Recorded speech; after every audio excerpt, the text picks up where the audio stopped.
Boker Tov umevorach. On a le minhag de réciter 3 psukim le jour du Shabbat à Mincha. Après la Hamida, on dit Tzidkatecha, Keharere El, Mishpatecha, Tehom Rabba, Adam Uvema Toshia Hashem, Vetzidkatecha Elohim Admarom, Asher Asita Gedolot Elohim Nichamocha, Tzidkatecha Tzedek, Olam Vetoratecha Emet. Pourquoi est-ce qu'on récite ces 3 psukim? Quelle est la raison? Quel est le sens de ces 3 psukim?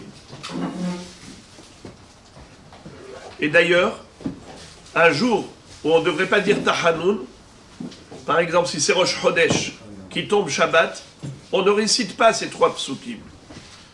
Pourquoi?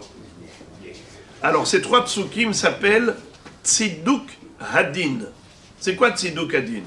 Vous savez que quand il y a un endeuillé qui malheureusement a perdu un proche parent, alors il doit être Matzdik et Hadin. Il doit justifier le jugement divin. Il doit dire Hashem a Tzadik. Akadosh Baruch Hu, tout ce qu'il fait, Tzadik Hashem bechol derachav, bechasid bechol ma'asav. Tout ce que fait Akadosh Baruch Hu est juste. Et même lorsqu'on ne comprend pas, on accepte le jugement divin. Ça s'appelle en hébreu Tziduk Hadin. Maintenant, pourquoi est-ce qu'on fait Tziduk Hadin par la récitation de ces 3 psukim? Tzidkatecha kehareel, ve tzidkatra tzedek leolam.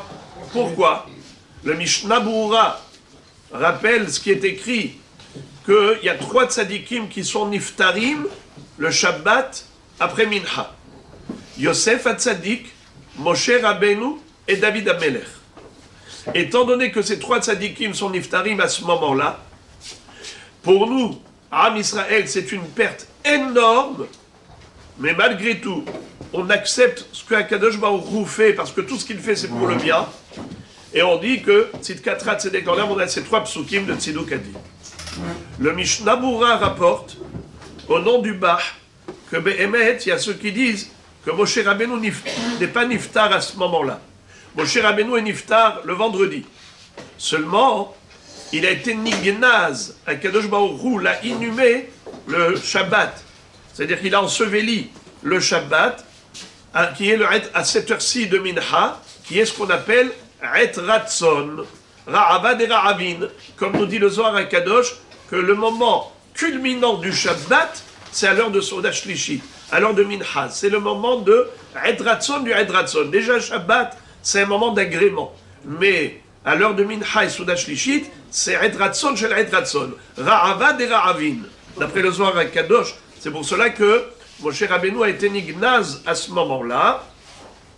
Et d'autres sont mefarshim, que pourquoi ces 3 psukim, on les récite à ce moment-là, parce que juste après, c'est Motzae Shabbat. Et on sait que le jour du Shabbat, le Gehinam arrête de fonctionner. Même les Rechaim qui sont dans l'enfer, le Shabbat, ils sont au repos. Et quand est-ce que le Gehinam se remet en fonction? Motzae Shabbat. Alors à ce moment-là, c'est un moment de souffrance, entre guillemets, pour ces Neshamot. Eh bien, elles sont Matzdikim et Hadin. Elles disent à Kadosh Baruch Hu, tout ce que tu fais, c'est juste, on le reconnaît. On sait qu'on a fauté, que tu es en train de purifier nos Neshamot pour mériter ensuite le Gan Eden. Alors on est, au travers de ces 3 psukim, on est Matzdik et Din Hashem. On donne toute la justesse et la justification à Kadosh Baruch Hu et on reconnaît qu'il ne fait que justice dans ce monde.